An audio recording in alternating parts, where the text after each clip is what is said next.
예배를 이렇게 준비해요. 첫 번째, 하나님께 예배드릴 공간을 만들어요. 성경책, 십자가, 말씀 액자 등을 준비하여 일상의 공간을 거룩한 예배 공간으로 만들어요. 두 번째, 예배 인도, 기도, 말씀 읽기 담당자를 미리 정하세요. 세 번째, 나의 생각과 마음을 준비해요. 우리 가족의 주인 되신 하나님께 감사드리며 예배합니다.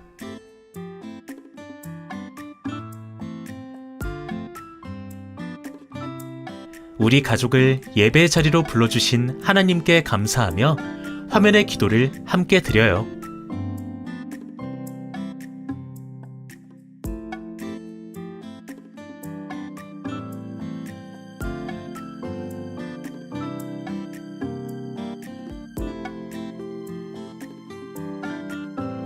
우리의 마음을 가득 담아 한 목소리로 하나님을 찬양해요.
하나님의 말씀을 읽는 시간이에요.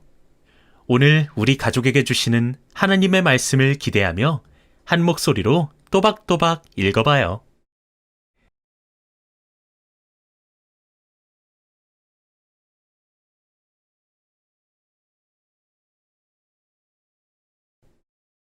오늘 말씀에서는 어떤 하나님의 놀라운 이야기가 펼쳐질까요?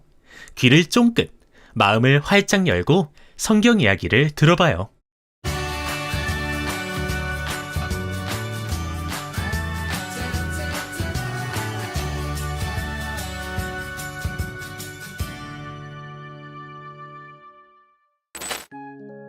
로마 교회 안에는 복음을 제대로 알지 못하는 사람들이 있었어요.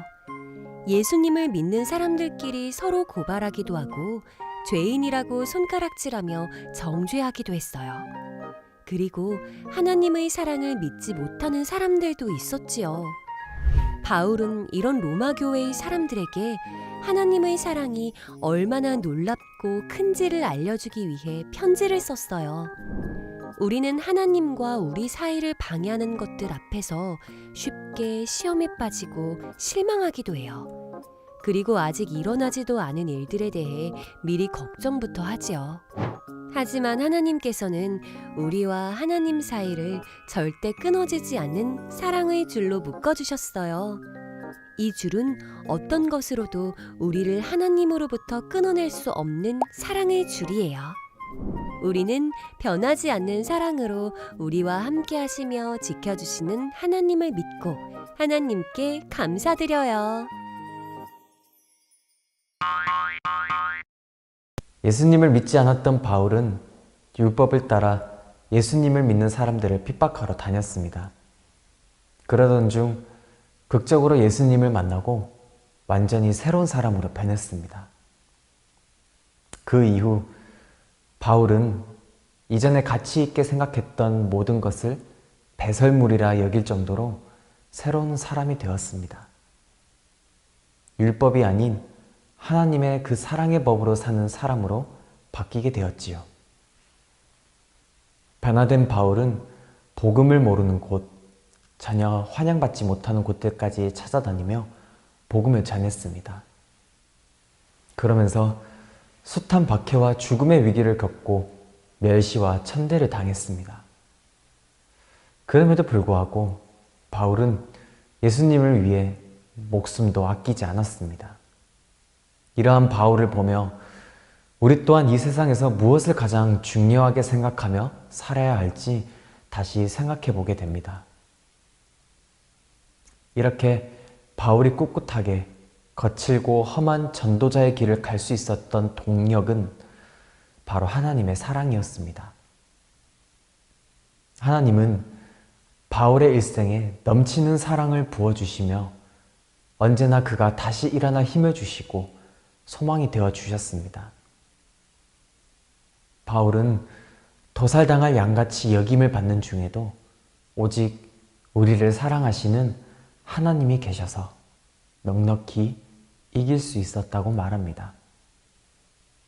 죽음이나 생명, 천사들이나 권세자들, 현재일이나 장래일, 능력이나 높음이나 깊음이나 다른 어떤 피조물도 우리를 우리 주 그리스도 예수 안에 있는 하나님의 사랑에서 끊을 수 없다고 말합니다. 이 말씀을 통해 바울은 세상의 위협을 뛰어넘는 힘이 하나님의 사랑이라고 외칩니다.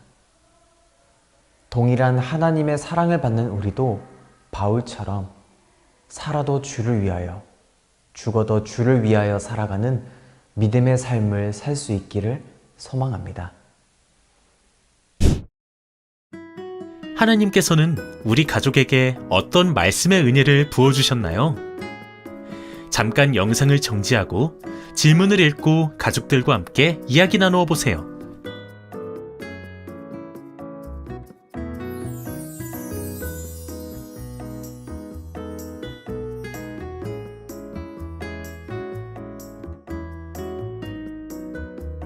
오늘 우리 가족에게 주신 하나님의 은혜를 기억하며 마음 모아 기도하는 시간이에요. 화면을 보고 함께 기도드려요.